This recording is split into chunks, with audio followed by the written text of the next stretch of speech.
The galaxy had many capitals, but only one true heart. The Grand Council Hall. It floated in the black space above the moon of Varela, an enormous ring of silver and glass, bigger than most cities on Earth. From far away, it looked peaceful. A slow spinning wheel reflecting the light of the nearby sun. But inside, the air was not calm. Inside, there was tension. Hundreds of alien delegates filled the circular chamber. Each race had its own section. Bright colors, strange shapes, breathing masks, and floating translation drones filled the air. At the center, a glowing platform projected the Council's seal, a golden spiral that symbolized unity. It was meant to be a place of peace. Today, peace was in danger. The accusation Chancellor Violino of the Valorans stood at the speaker's podium. He was tall, with silver skin that caught the light like polished steel. His voice was sharp, echoing across the chamber. Earth has broken. The balance, he declared. They take what is not theirs. They ignore treaties. They use force where there should be diplomacy. This cannot continue. On the far side of the chamber, the human ambassador, Elena Marlowe, rose from her seat. Her uniform was dark blue, her hair tied neatly back. She kept her voice calm. Chancellor Vire, Earth has followed every treaty. We have defended ourselves, yes, but always against aggression. If there is evidence otherwise, present it now. The chamber murmured. Translation drones repeated her words in dozens of languages. Some delegates nodded at her defense. Others looked away. Vire's silver eyes glinted. The evidence is clear. Earth seeks power. And when power is denied, Earth takes it by force. Ambassador Marlowe opened her mouth to respond, but the council speaker, a towering insectoid named Trellin, struck the ceremonial gong. Enough. The council will vote on sanctions against Earth. The room shifted. Delegates began murmuring. With their aides, the tension felt heavy. Somewhere someone coughed. The soft hum of the station's life support seemed louder than usual. The first shadow high above the chamber. In the shadow of the ceiling arches, something moved. It was small, almost invisible against the architecture. No one looked up. No one saw the figure in black armor, crawling like an insect across the beams. It paused, aiming a small device at the central platform. Its face was hidden behind a smooth, mirror-like visor. In the control room of the council hall, a bored technician glanced at his monitors. One of the feeds flickered. He frowned, tapped the display, and the flicker vanished. He shrugged and went back to his tea. The black-armored figure whispered something in a language no translator could detect. The reply came through its earpiece. Positions ready. Wait for the signal. A vote interrupted. The speaker raised his long chitin-covered arms. Delegates, cast your votes. Around the chamber, small holographic panels lit up in front of each delegate. Fingers, claws, and tendrils moved to select choices. Some hesitated. The glow of the vote filled the room with shifting colors. Then the lights went out. Complete darkness. Gasps. The sudden sound of shuffling feet. A heartbeat later, emergency lights flickered on, dim red beams that made everyone's faces look strange and dangerous. At that moment, the council hall doors sealed shut with a loud metallic slam. What is happening? A voice shouted from the craft delegation. The sound of weapons being drawn echoed across the chamber. The speaker tried to restore order. Remain calm. This is likely His words were cut off by the first blast. The massacre begins. The explosion came from the balcony above.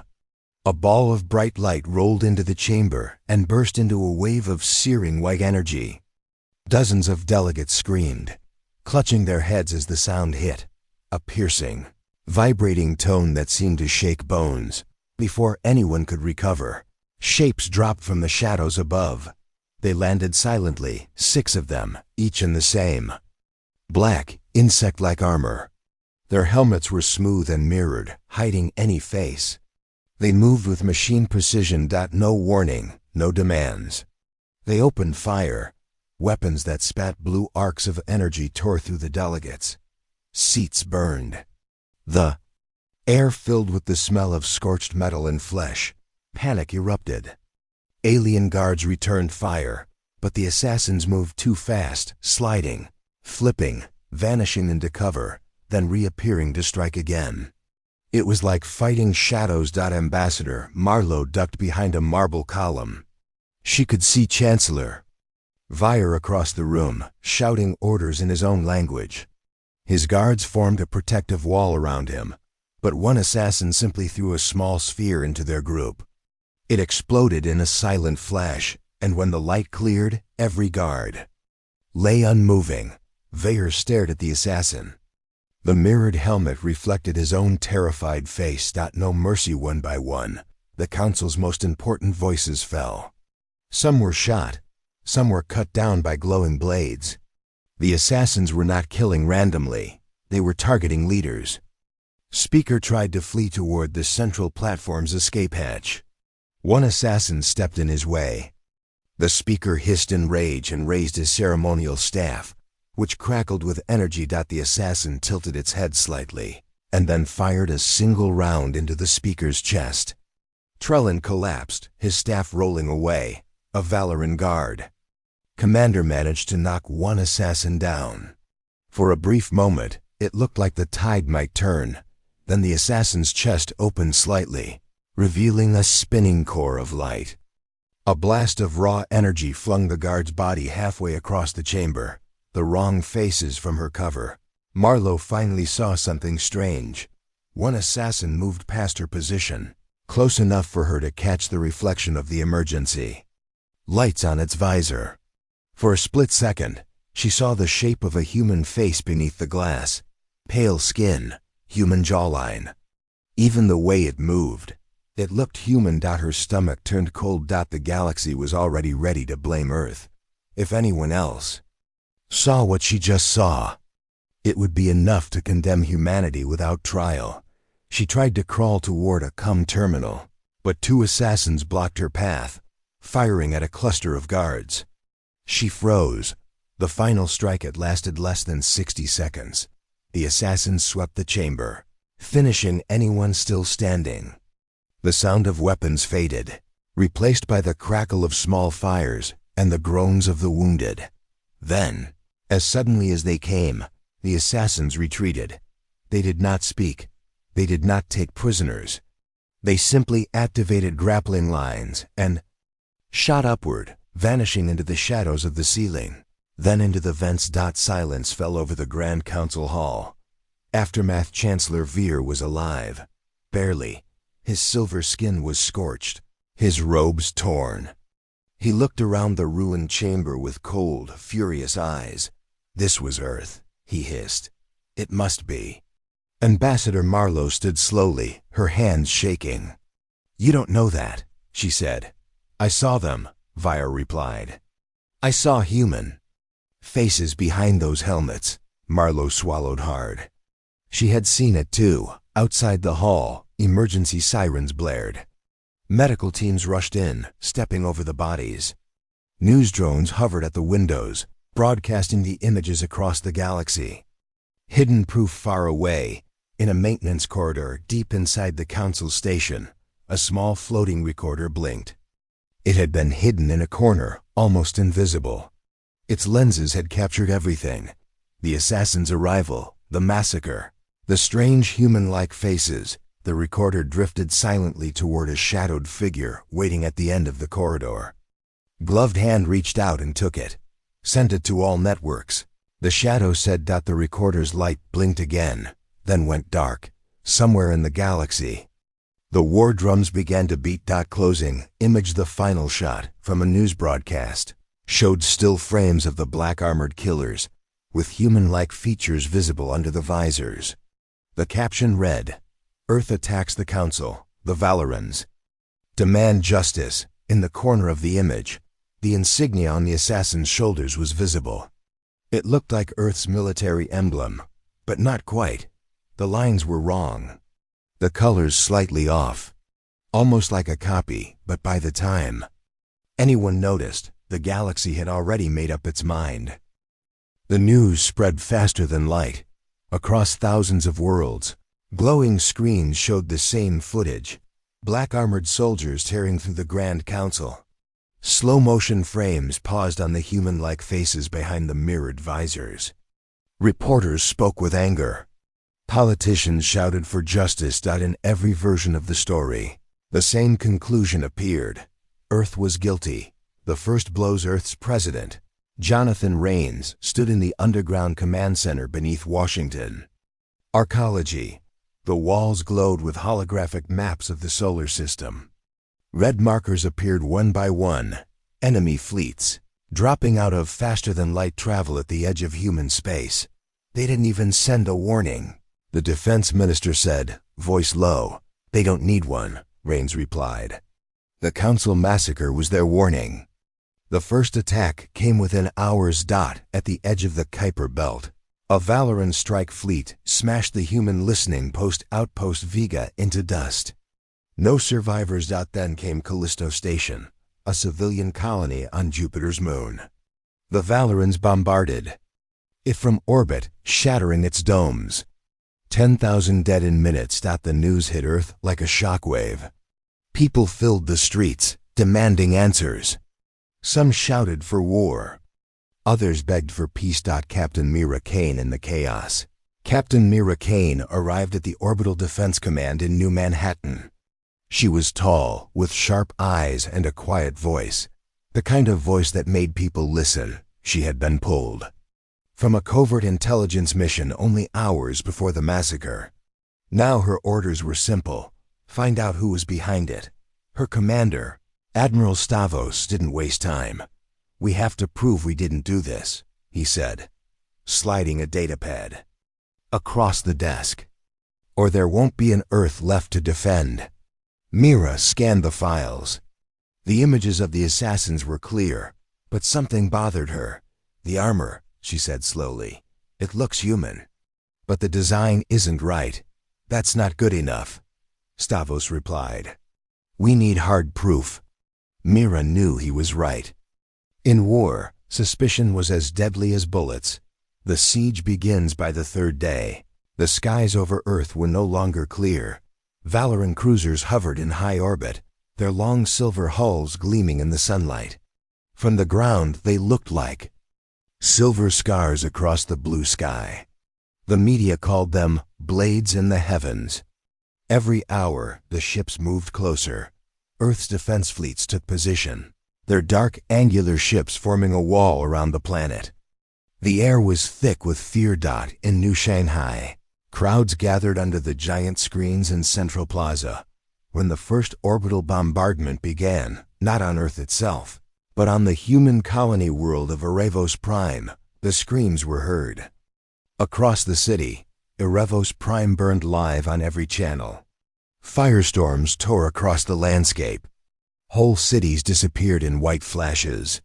The planet's final broadcast was a single word: help. No help came. Searching for the truth, Myra worked in a darkened intelligence room, surrounded by holographic displays. She called up every piece of footage from the Council massacre. Her fingers moved quickly, isolating details, enhancing shadows, checking armor patterns. She noticed something strange. In one frame, when the assassin turned, the insignia on the shoulder was visible, almost identical to Earth's Special Forces emblem. But not quite. The eagle's wings were wrong. The star had 6 points instead of 5. When she tried to trace the insignia through Earth's database, the system returned an error. Classified, no access. Mira frowned. That was impossible. She had top clearance. She ran a backdoor trace. Instead of a location, she got a warning. Data blocked by Council Oversight Network. That meant only one thing. Someone inside the Council had locked the file before the massacre. The missing hours. Myra dug deeper, calling in favors from old intelligence contacts. One of them, a station tech named Reef, sent her a secure message. Got something for you, he whispered over the scrambled line. Security logs from the council hall. 3 hours before the massacre, A cargo ship docked at a private bay. No record of departure. Who owned it? Mira asked. Council Diplomatic Service. But the registry is fake. The crew's IDs? All erased, like they never existed. The more she looked, the clearer it became. The assassins didn't just appear. They had been brought in. Someone with council-level access had cleared their path. But why? The Valoran push on the 6th day. The Valorans made their move. A fleet of 50 warships broke through the asteroid defense lines near Mars. Human forces fought hard, but the Valorans were stronger, faster, and merciless. Battleships exploded. In silent flashes, their wreckage scattering into the void. Mira watched the battle feed in the command center. Every red icon on the screen was a dead crew, a lost ship. Fall back to Earth orbit, Admiral Stavros ordered. Protect the homeworld. Valoran. Ships followed, forming a half-circle above the planet. It was a siege. The broadcast, then came the broadcast. Every screen, every comm channel, every device, all filled with the face of Chancellor Violino. People of the galaxy. His voice rang out. The human race has betrayed us all. They struck at the heart of peace. They slaughtered our leaders. This cannot go unanswered. Behind him, on the split screen, played the massacre footage, again and again. Each time, the frame froze on the human-like assassin. To the humans. Vire continued, surrender your fleets, surrender your leaders, or face the full judgment of the galaxy. The feed ended. In the command center, silence hung heavy. President Rains looked at Admiral Stavros. We hold, he said. No surrender. A dangerous lead. Mira received another message from Reef, this time. His voice urgent. Meet me at Lunar Relay Station 12. Don't tell anyone. Bring encryption. She left Earth quietly, taking a small stealth shuttle. The space between Earth and the Moon was filled with tension. Human and Valoran ships keeping a fragile distance. Their weapons always ready. At Relay Station 12, she found Reef waiting in the maintenance bay. He looked nervous. You're not going to like this, he said, handing her a drive. This is pre-massacre surveillance footage from the Council's restricted corridors. Mira plugged it into her pad. The grainy video showed the black-armored assassins walking through the Council's halls hours before the attack. Escorted by 2 beings in long cloaks, she zoomed in. The cloaks bore the mark of the Architects, a mysterious faction Mira had only heard whispers about. A group that moved in shadows, manipulating events, but never stepping into the light. If this is real, she began. It's real, Reef said. But if they know I gave it to you, I'm dead. Before she could answer, the station's alarms blared. No time to hide through the window. Mira saw a Valoran patrol cruiser dropping out of warp, heading straight for the station. They traced the transmission, Reef said, panic in his voice. Get to the shuttle. Mira shouted. They ran through the narrow corridors as the station shook under weapons fire. Panels burst, spraying sparks. The smell of burning plastic filled the air. By the time they reached the bay, the Valoran cruiser had already locked onto them. Mira's shuttle roared out of the docking clamps just as the station exploded behind them. Reef didn't make it. A blast tore through the walkway as he ran. Mira saw him vanish in the fire.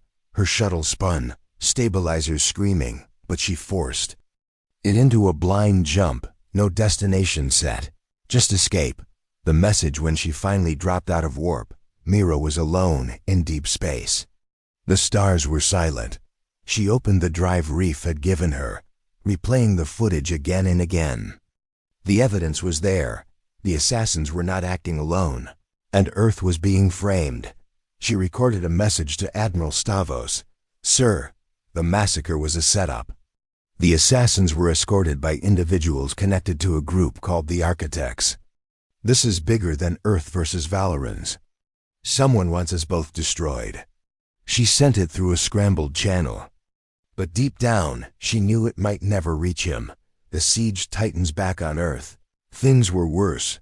Valoran ground forces had landed on Titan, cutting off Earth's fuel supply from Saturn's refineries. Earth's fleets were locked in orbit. Unable to break the blockade, President Rains addressed the people. "We will not fall," he said. "Earth stands together."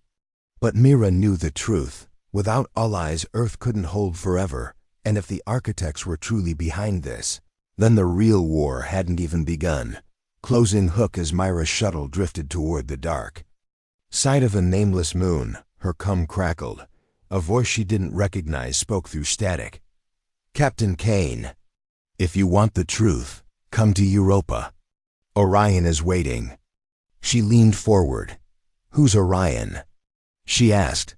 The voice gave a low, humorless laugh. "The only one who can tell you how to stop the architects." The channel went dead. Mira stared at the moon outside, the shadows stretching across its surface. Like claws.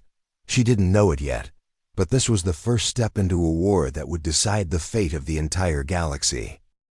The moon Europa was always cold, even under the dim sunlight that touched its frozen surface. Captain Mira Kane's shuttle descended through thin wisps of vapor, rising from the cracks in the ice. She guided the craft toward an abandoned mining station, its domes half buried in frost. The lights were dead. No sign of life. She didn't like it. The place felt empty. Too empty. Her orders were simple. Find Orion, the mysterious contact who claimed to know the truth about the Council. Massacre. But she knew a trap when she saw one. Her hand rested near her sidearm as she stepped onto the icy surface. The air was thin, cold, and silent except for the crunch of her boots. The meeting inside the station, everything was dark. The corridors were coated in ice, the metal walls groaning.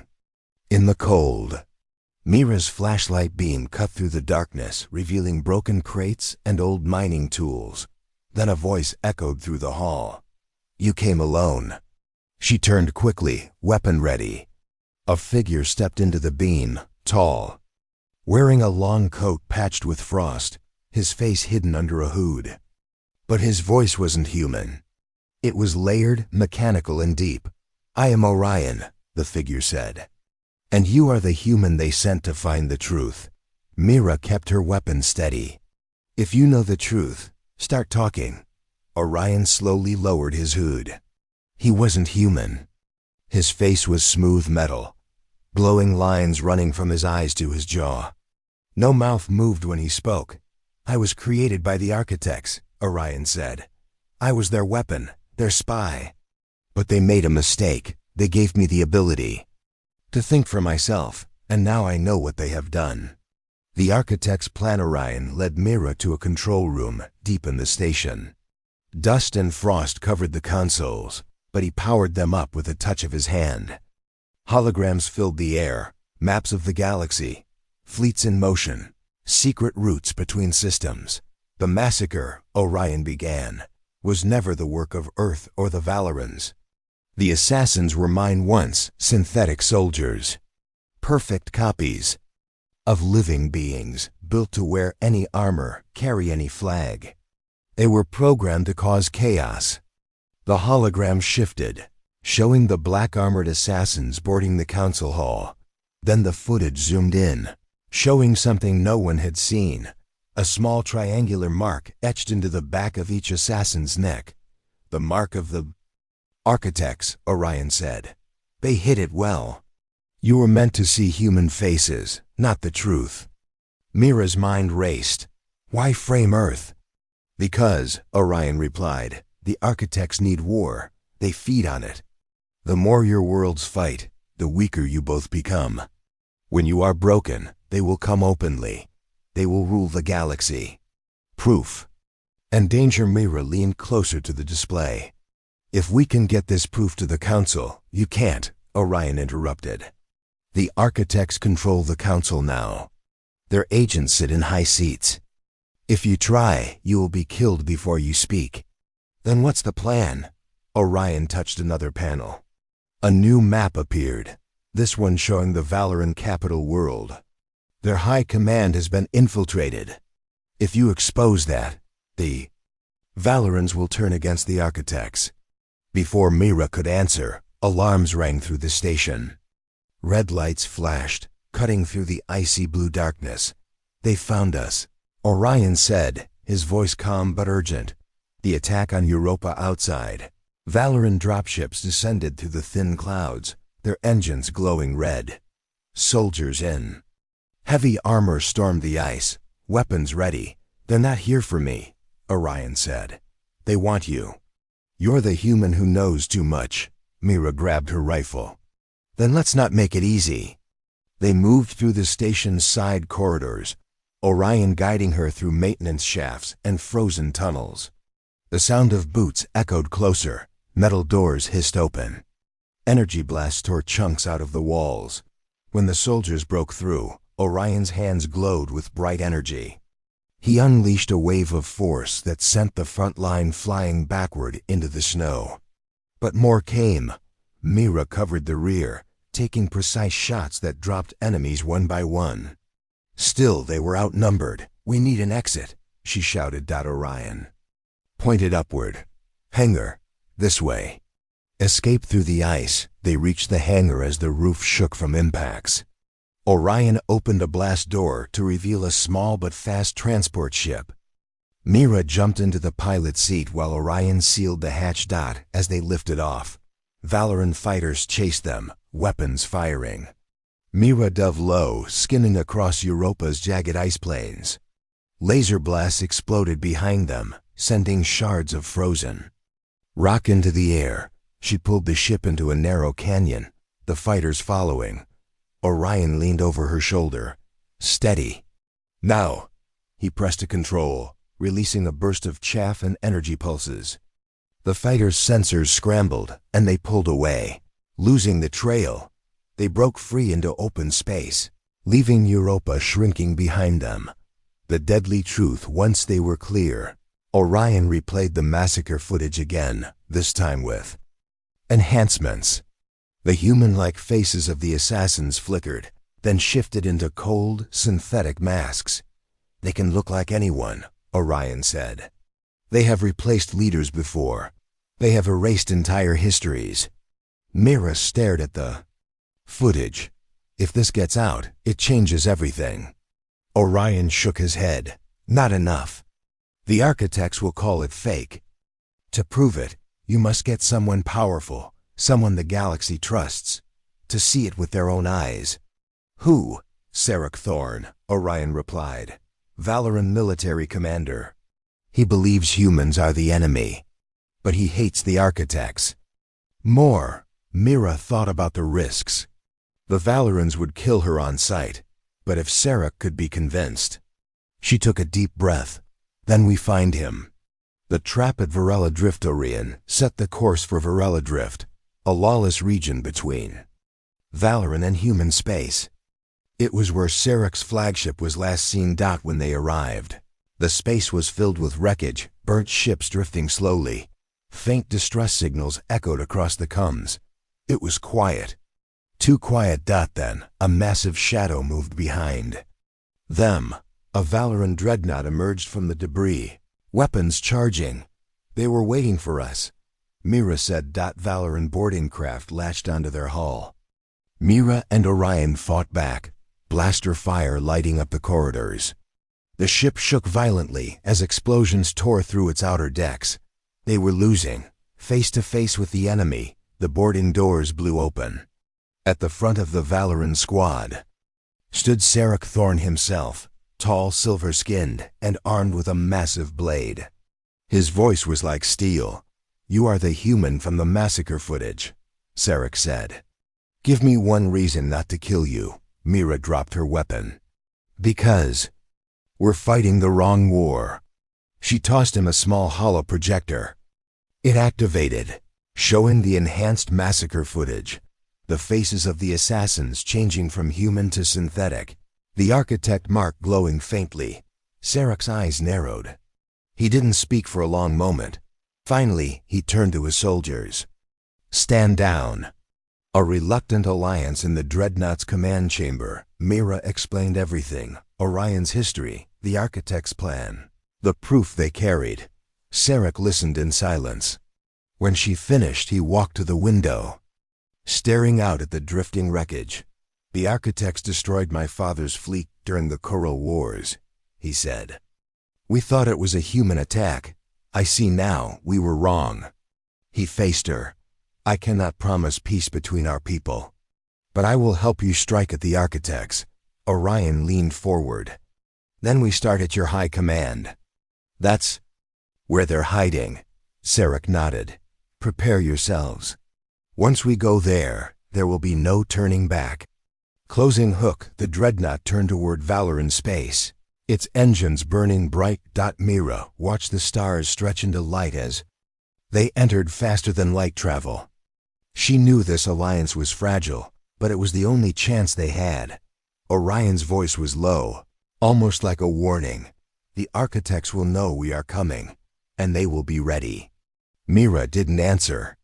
She was already thinking of the next move and of the war that was about to explode in ways the galaxy had never seen.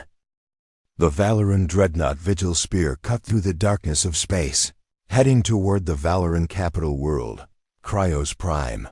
Its silver hull reflected the light of distant suns, but inside, the mood was darker than the void outside. Captain Mira Kane stood in the war room beside Commander Rafe Holt, leader of Earth's elite Marines. Across the table, Sarek Thorne watched her carefully. Their uneasy alliance had begun only days ago, but it already felt like a fragile thread stretched to breaking. The plan Orion stood at the center of the table, projecting a glowing map of Cryos Prime. His voice was calm, mechanical. "The architects have embedded themselves inside the Valoran High Command," he explained. "They use your leaders as their puppets. Sarek, if we can expose them in front of your military council, we can force the Valorans to break from the war against Earth." Sarek's silver eyes narrowed. "They will not believe a human." "They'll believe proof," Mira said. "We bring it straight to them. No broadcasts, no leaks, face to face." Holt tapped the hologram. "And while we're delivering proof, the architect's synthetic soldiers will try to kill us. Which means we go in heavy." Sarek gave a thin smile. "You think like a Valoran. I approve." Approach to Cryos Prime. The dreadnought emerged from faster-than-light travel near Cryos Prime's orbital defense grid. Towers of steel and glass rose from the planet's surface, surrounded by oceans the color of molten gold. The atmosphere shimmered with the movement of defense shields. Valoran Control hailed them immediately. "Commander Thorne, your return is unexpected." "Unexpected times require unexpected visits," Sarek replied smoothly. "Open the gates." Reluctantly, the voice granted clearance. But Mira noticed the tension in Sarek's jaw.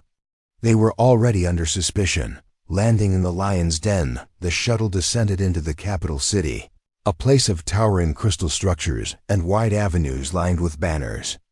Valoran soldiers in polished armor stood at every corner, their weapons gleaming. Mira stepped off the ramp first, her helmet sealed.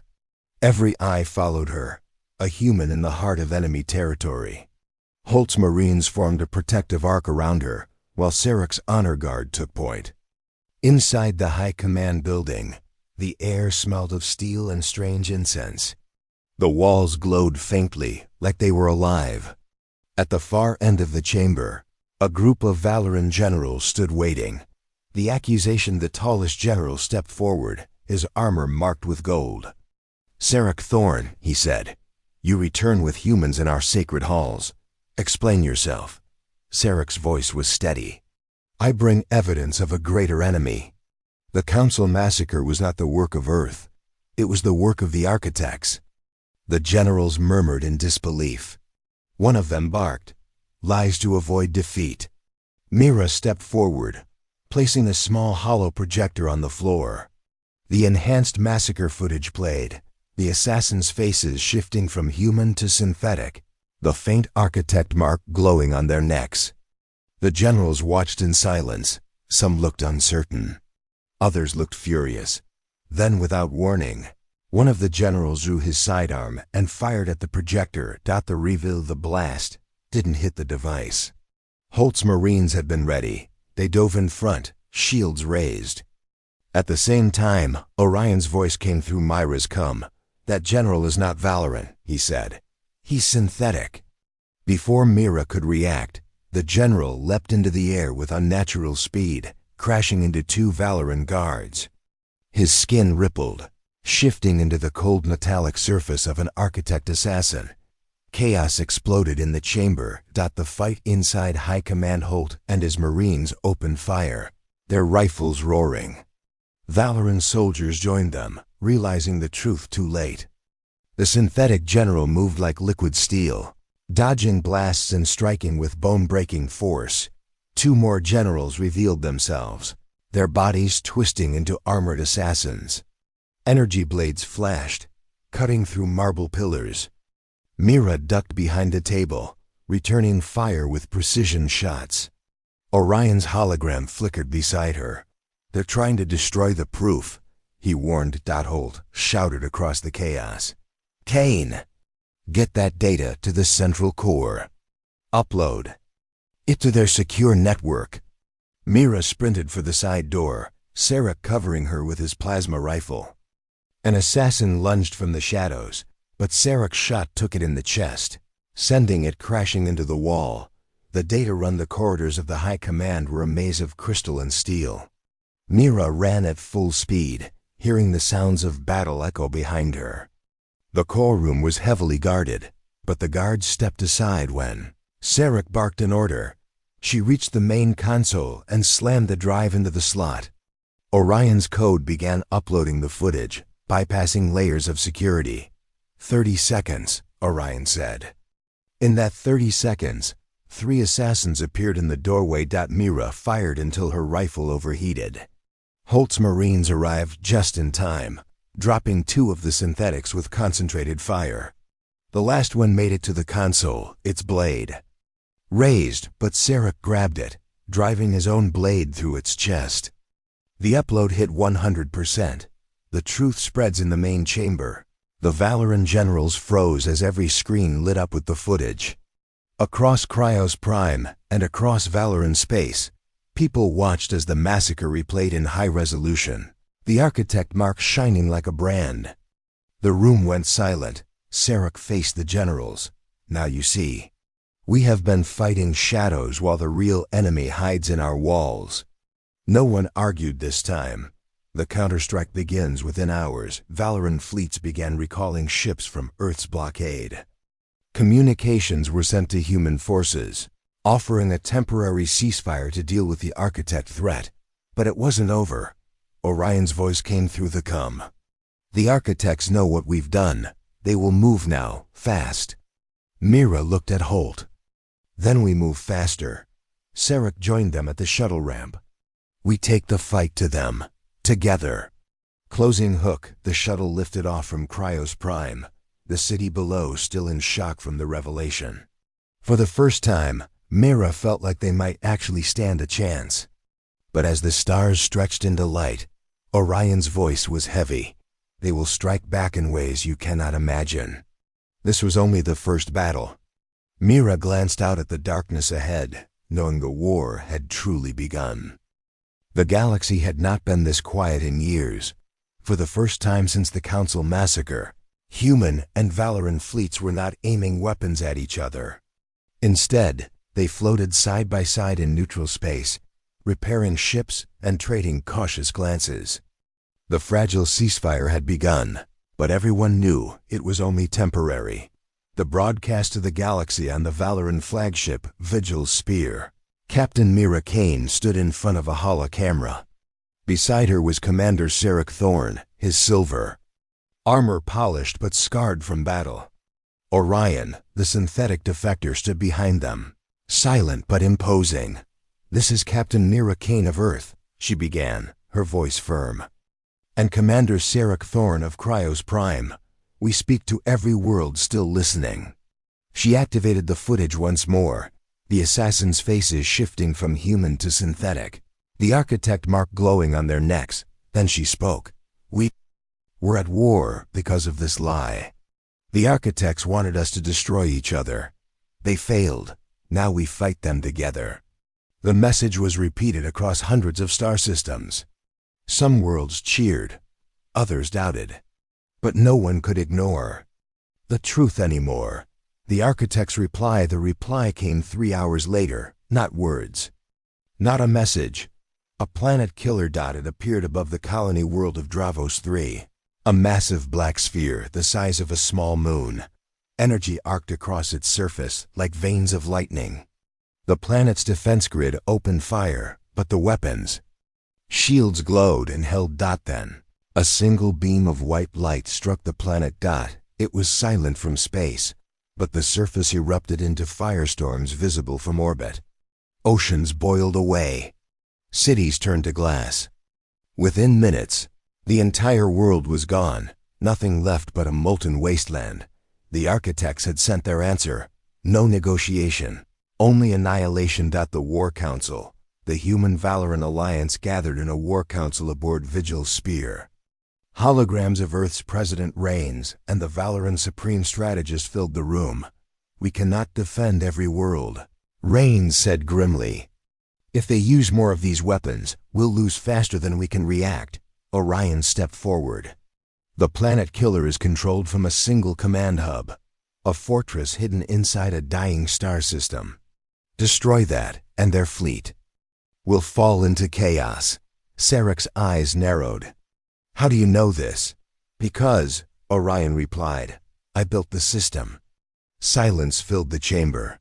Holt broke it first. Then we go there. We take it out before they strike again. The journey to the dying star. The dying star was called Varek 7, a red giant slowly collapsing under its own weight. Its light was weak, its heat scattered in long ribbons of plasma. Around it, a debris field of broken moons and shattered stations. Drifted dot, the Vigil spear emerged from faster-than-light travel with a fleet of 30 human and Valorant warships. The crews were tense. Everyone knew this mission could be their last. Orion projected the target. The Architect Command Hub is inside the gravity well, protected by the star's unstable energy. Only a small strike force can get close without being torn apart. Holt grinned. Small strike force. That's us. Into the fire mirror, Holt, Sarek, and Orion boarded a heavily shielded dropship. 2 escort fighters flanked them, their engines glowing bright as they dove toward the stars. Surface. The heat was unreal. The hull vibrated under the pressure. Streams of plasma whipped past the cockpit like rivers of fire. Every warning light on the control panel flashed red.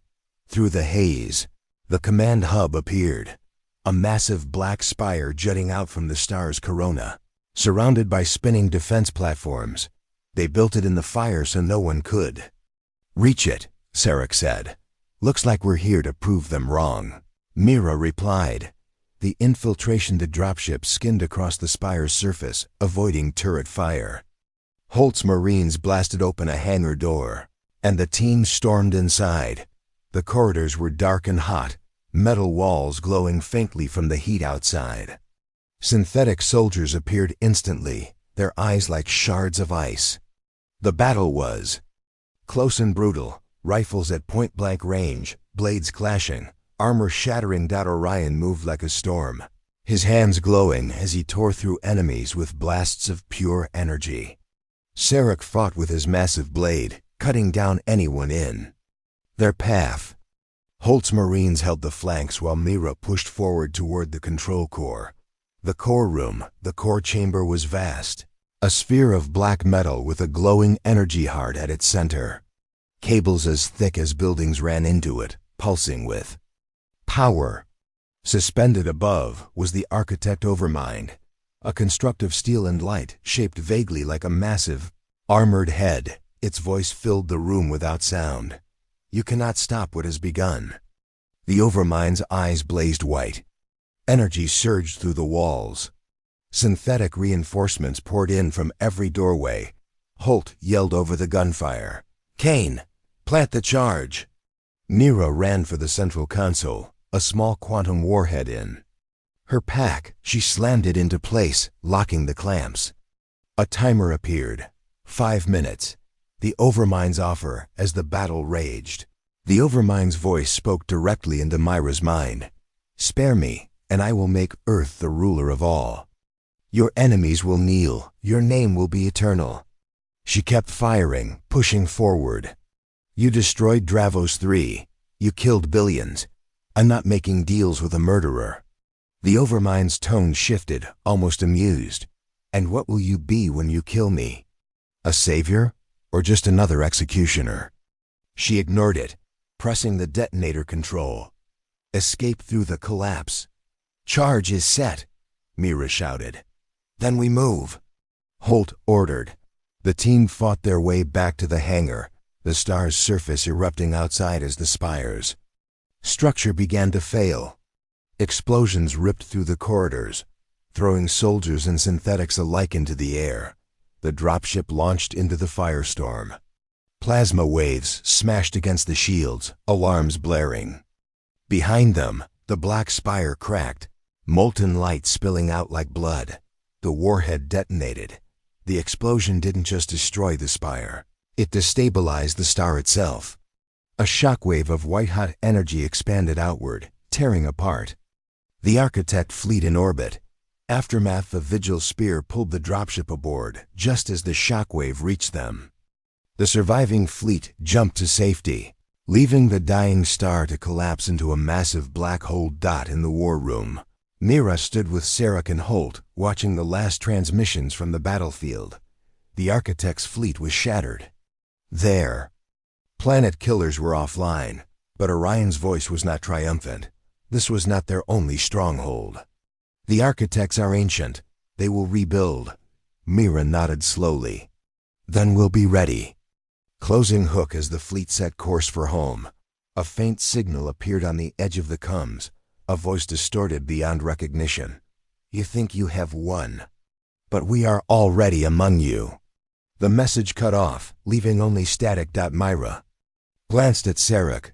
They both knew what it meant. The war was far from over. The galaxy was holding its breath. For weeks, no new Architect attacks had been reported. No fleets appeared out of the darkness. No planet killers emerged. It felt like calm, but everyone knew it was not peace. Captain Mira Kane did not believe in miracles. She believed in preparation. On the bridge of the Vigil spear, she watched the holographic display flicker with red dots, suspected Architect activity. Some were false alarms. Others were worrying. And one, deep and uncharted. Space glowed brighter than the rest. The final target, Orion, stood beside her, arms folded. That's them, he said simply. The last core of the Overmind.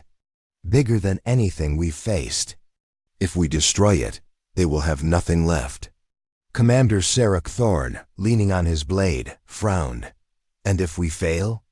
Orion's silver eyes met his. Then the Architects will rise again.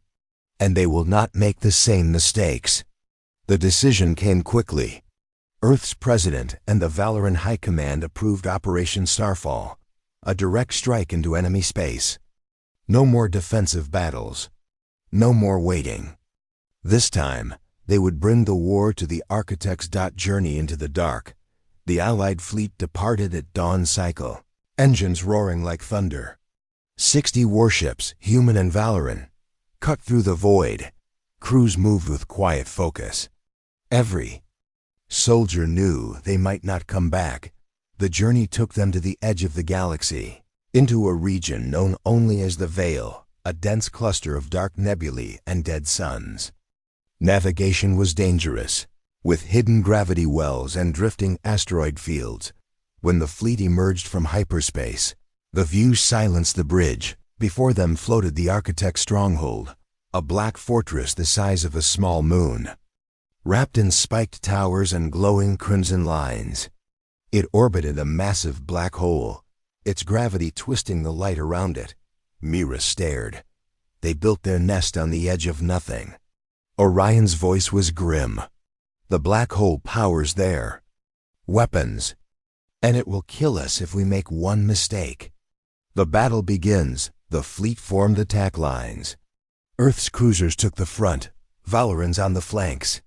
Carriers released swarms of fighter craft like glittering sparks in the dark. The first architect. Ships emerged, vast and angular, moving like predators. Their weapons cut through space in silent beams. 2 human frigates vanished in the first volley. Shields up, return fire. Holt's voice roared over comms. Laser batteries lit the void. Torpedoes streaked toward enemy hulls. Explosions blossomed. Like dying stars. But the architects fought with precision, focusing fire on command ships, trying to shatter the fleet's coordination.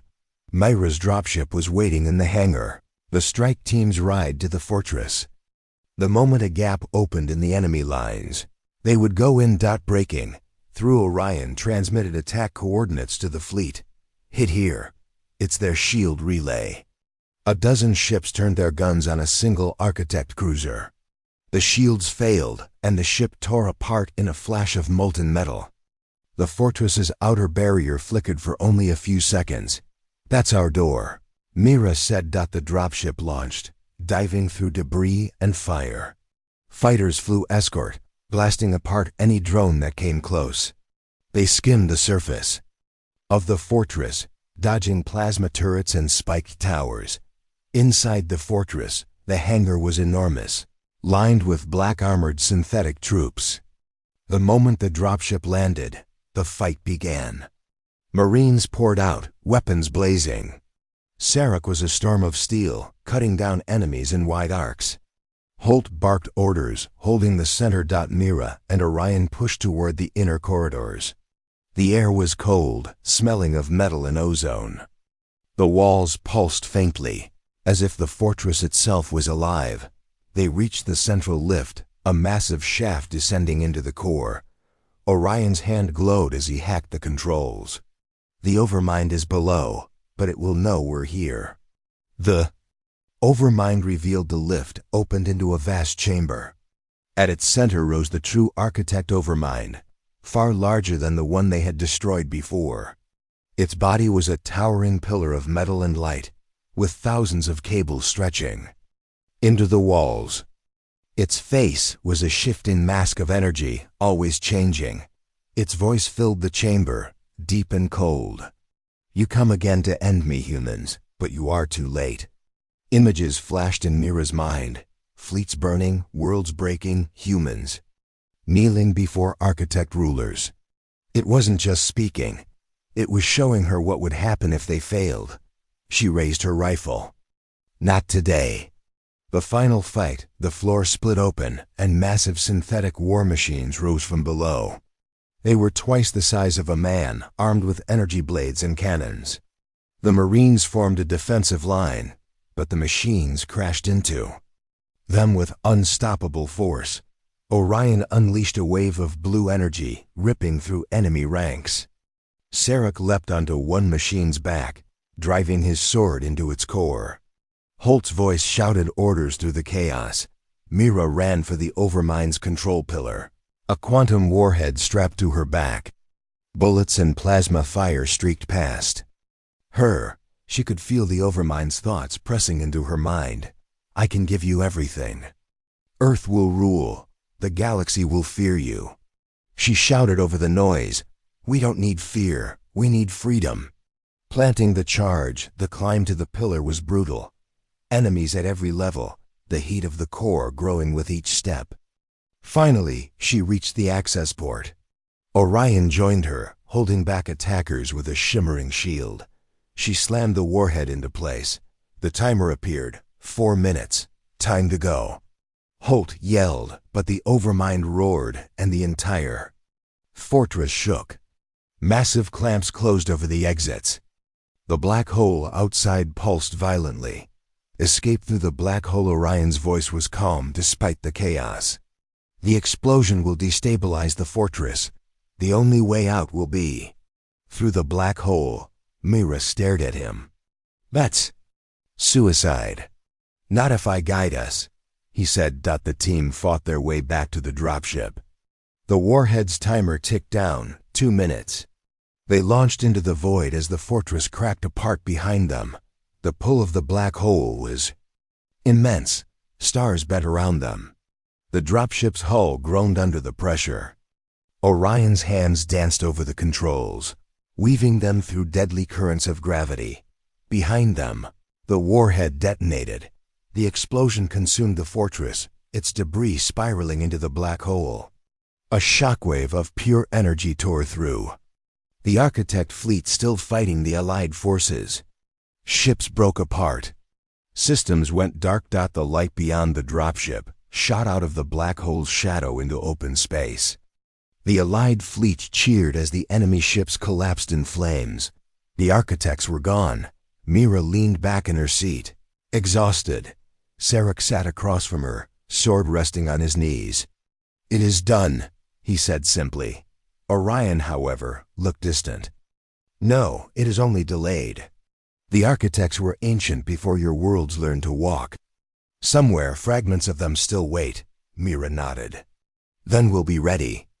Epilogue. Weeks later, Earth and Valorant ships stood together in orbit over Cryos Prime. A new galactic council was forming, one without the Architect's shadow. Mira attended the ceremony. Standing beside Sarek as representative signed the Alliance Charter. When it was over, Holt approached her. "You could stay, command a fleet, be part of the new council." She shook her head. "I'm not a politician, I'm a soldier. And soldiers go where they're needed." That night, she boarded a small scout ship and left orbit quietly. There were other parts of the galaxy still unknown. Other threats still waiting. As the stars stretched into lines and the ship entered hyperspace, Mira allowed herself a small smile. The Architects had learned one thing the hard way: humans fight back.